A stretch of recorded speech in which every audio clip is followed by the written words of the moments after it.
6/3, 7/3, 1/3 आणि 5/3 हे अपूर्णांक चढत्या क्रमाने लिहा। आता हे उदाहरण मी इथे लिहिलं आहे। आता चढत्या क्रमात लहानात लहान संख्या प्रथम लिहितात।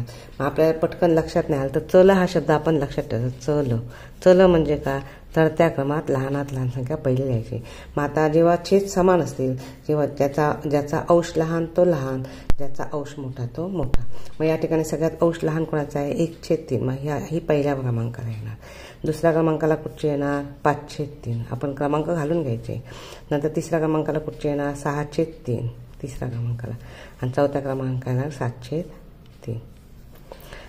आता आपण इथे मांडून घ्यायचे आणि मग पर्यायामध्ये शोधायचं। 1/3, 5/3, 6/3 आणि 7/3। आता हा पर्याय इथे कुठे आहे तो बघायचा आपण। पर्याय क्रमांक 4 हे त्याचं उत्तर।